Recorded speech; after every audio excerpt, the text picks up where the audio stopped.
Hello everyone, I am your teacher for this particular topic. Let me explain this topic to you. So यहाँ पे जो हम लोग topic आज discuss करने वाले हैं वो है आपका चैप्टर इलेक्ट्रोकेमिस्ट्री का गैल्वेनिक सेल, जो कि आपके एनसीईआरटी क्लास 12 यूनिट 3 का पार्ट है, राइट।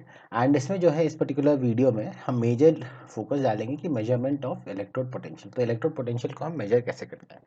सबसे पहले तो हम डिस्कस करेंगे कि सेल पोटेंशियल कैसे कैलकुलेट किया जाता है, उसके फॉर्मूलेस क्या क्या है, और उसके बाद जो है फिर हम आएंगे कि मेजरमेंट ऑफ इलेक्ट्रोड पोटेंशियल कैसे किया जाता है डिफरेंट डिफरेंट केस में, राइट। विदाउट फर्दर एडियो हम लोग चालू करते हैं। तो सबसे पहले हम डिफाइन करेंगे सेल पोटेंशियल को, राइट। तो सेल पोटेंशियल को डिफाइन किया जाता है कि the total potential difference generated by combination of cathode and anode present in a electrochemical cell। तो इलेक्ट्रोकेमिकल सेल को अगर आप कोई कंसिडर करते हो तो उसमें जो आपका टोटल कितना पोटेंशियल डिफरेंस जनरेट हो रहा है उसको हम जो है सेल पोटेंशियल के नाम से जाना जाता है, राइट, कहते हैं। अगर हम यहाँ पे ई ऑफ सेल की बात करें, E of cell is cell potential, इसको हम मेजर करते हैं ई ऑफ जो आपके राइट हैंड साइड में। तो यहाँ पे पहले हम रिप्रेजेंटेशन लिखते हैं, उसके बाद जो है हम डिस्कस करते हैं, राइट। तो मान लीजिए यहाँ पे आपके दो स्पीसीज हैं, तो आपके जो लेफ्ट में है वो आपका ए एलिमेंट है, और जो राइट में जो आपका कैथोड बना रहा है वो आपका बी एलिमेंट है। जब कभी भी आपका रिडक्शन वाला पार्ट होता है तो वो होता है राइट साइड में, तो हम इसको लिख रहे हैं बी माइनस, राइट। और यहाँ पे जो है ऑक्सीडेशन है, ये ए प्लस, राइट। तो यहाँ लेट्स से ये एक्वस है, ये भी आपका एक्वस है, तो ये आपका अज्यूम किया गया है कि ये आपका सेल रिप्रेजेंटेशन है, राइट। तो यहाँ पे आपका क्या होगा, ई ऑफ सेल जब हम कैलकुलेट कर रहे हैं तो वो आएगा ई of right minus E of left के बराबर, राइट। यहाँ पे जनरली आपका जब कभी भी सेल पोटेंशियल मेजर करते हैं तो वहाँ पे हम लोग रिडक्शन की बात करते हैं, इलेक्ट्रोड पोटेंशियल में रिडक्शन की बात करते हैं। तो यहाँ पे जो है ए प्लस से ए पे जा रहा है, और यहाँ बी से बी माइनस में जा रहा है, राइट। तो यहाँ पे आपका जो राइट साइड है तो वो आया आपका E of B to B minus minus of A plus to A, right. तो ये आपका मान लीजिए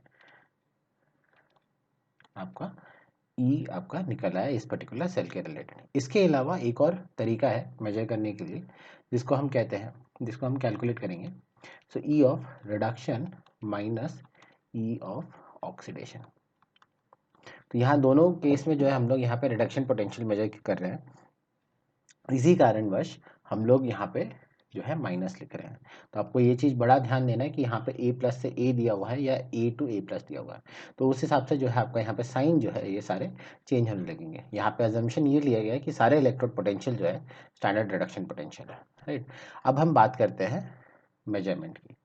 यहाँ पे हेडिंग हो जाएगा हमारा मेजरमेंट ऑफ सेल पोटेंशियल।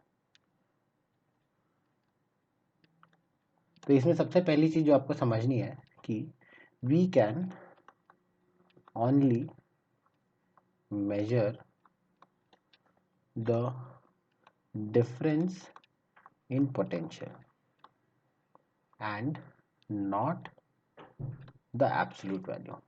तो एब्सोल्यूट वैल्यू जो है आप कभी भी नहीं निकाल सकते। अगर हम एनर्जी की बात करें तो एनर्जी में भी जो आप कहते हो वो आपका रिलेटिव टर्म है, तो किसी एक चीज़ को आप बेसिस पे रेफरेंस पॉइंट मान के आप जो है कैलकुलेट करते हो। सिमिलरली यहाँ पे भी हम वही लिखेंगे कि we major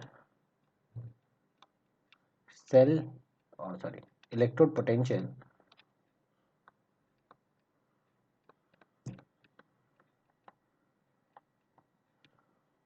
with the reference of one particular reaction। तो एक पर्टिकुलर रिएक्शन को जो है हम बेसिस में लेके यहाँ पे मेजर करते हैं इलेक्ट्रोड पोटेंशियल। वो रिएक्शन कौन सा है, वो है आपका जो आपका हाइड्रोजन है, हाइड्रोजन प्लस से जो कि आपका एक्वस स्टेट में रहता है, plus electron gives half H2। ये पर्टिकुलर रिएक्शन है जिसके हम बेसिस पे रेफरेंस पॉइंट मान के हम करते हैं। तो यहाँ पे हम कहते हैं कि स्टैंडर्ड रिडक्शन पोटेंशियल जो हाइड्रोजन का होता है दैट इज H+2, H2 में जो कन्वर्शन होगा ये होगा आपका 0, राइट, 0 वोल्ट के बराबर। तो हम यहाँ पे अगर मान लीजिए हमें कोई भी रिएक्शन जो हमें जिसका भी हमें इलेक्ट्रोड पोटेंशियल निकालना है कोई भी रिएक्शन का, तो हम लोग जो है इंडिविजुअली एलिमेंट्स का जो है इसके बेसिस पे कैलकुलेट करके रखें और उसी हिसाब से हम लोग जो है आगे फर्दर कैलकुलेशन करते हैं, राइट, डिपेंडिंग अपॉन आपका सेल कैसा है, उसमें कॉन्सेंट्रेशन क्या है वगैरह वगैरह। अच्छा, अब नेक्स्ट पॉइंट, अगर मान लीजिए हम मेजर कैसे करेंगे। अब हमें ये तो पता चल गया कि ये है, बट जब कभी भी हम बात करते हैं H2 की, राइट, तो हम एक स्पेशल तरह के इलेक्ट्रोड का यूज़ करते हैं जो कि हमारे यहाँ पे डायग्राम में भी दिया है। तो अभी मान लीजिए ये पर्टिकुलर डायग्राम को अगर आप देखते हैं तो यहाँ पे जो आपका H+ है, ये H+ कहाँ से आ रहा है, ये आपके इस इलेक्ट्रोलाइट से आ रहा है, राइट। और ये इलेक्ट्रोलाइट जो है बेसिकली टेस्ट ट्यूब के अंदर गया है ना, और ये टेस्ट ट्यूब के अंदर जाके बेसिकली यहाँ पे H2 जो है आपका निकल रहा है, राइट। सो हम यहाँ पे लिखते हैं कि the electrode used to measure the standard potential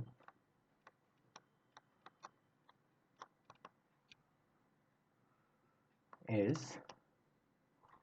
inert in nature,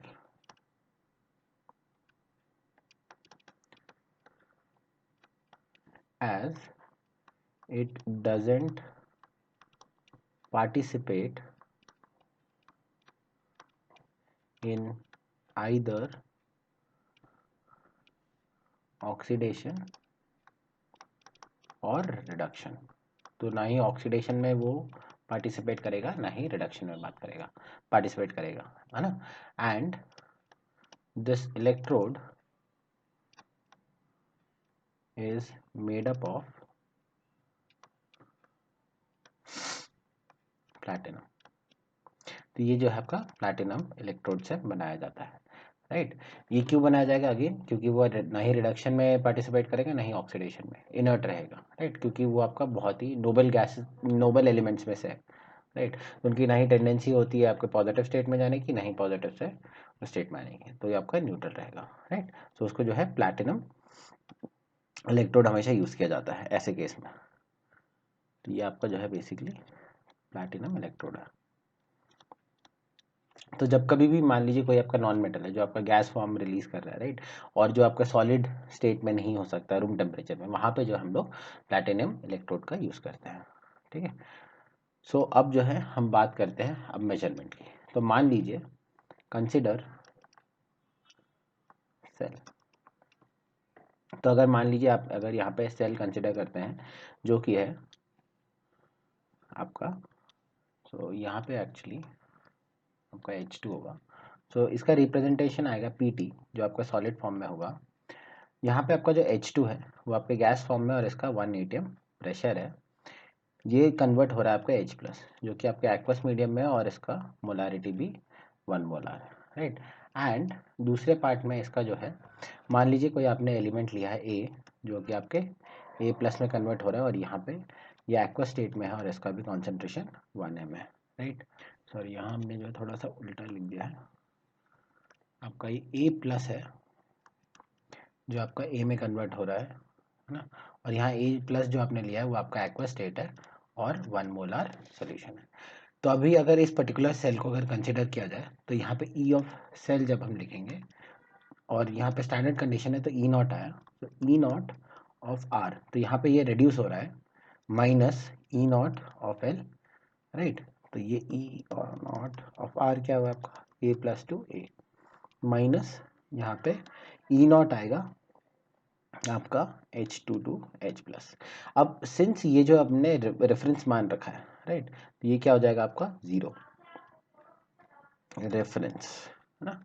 सो इसका तो यहाँ से जो आपका E0 ऑफ सेल रहेगा वो आ जाएगा E0 ऑफ A+2A। तो यहाँ से जो है आपका ये क्या निकला, ये निकला आपका स्टैंडर्ड इलेक्ट्रोड पोटेंशियल। तो इस तरीके से आप जो है स्टैंडर्ड इलेक्ट्रोड पोटेंशियल मेजर करते हैं, राइट। अब इसमें जो है ध्यान देने वाली बात ये है कि अगर मान लीजिए आपका ई नॉट जो भी आ रहा है आपका रिडक्शन वाला, अगर वो ग्रेटर दैन ज़ीरो आएगा या फिर आपका ई नॉट अगर लेस दैन ज़ीरो आएगा। सो अगर ग्रेटर दैन ज़ीरो आ रहा है इसका मतलब वो स्पॉन्टेनियस होगा, राइट, मतलब अकर्स नेचुरली।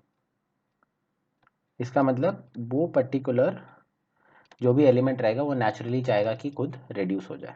और अगर लेस देन ज़ीरो आ रहा है तो इसका मतलब क्या है, ये आपका नॉन स्पॉन्टेनियस रिएक्शन है, मतलब वो नहीं चाहेगा कि वो रिड्यूस हो जाए, राइट। तो ये दो चीज़ें जो है आपको याद रखनी है, जिसके हिसाब से आपको E not of any particular element आपको कंसिडर करना है, right. So I hope you have understood the explanation of this particular topic. Thank you.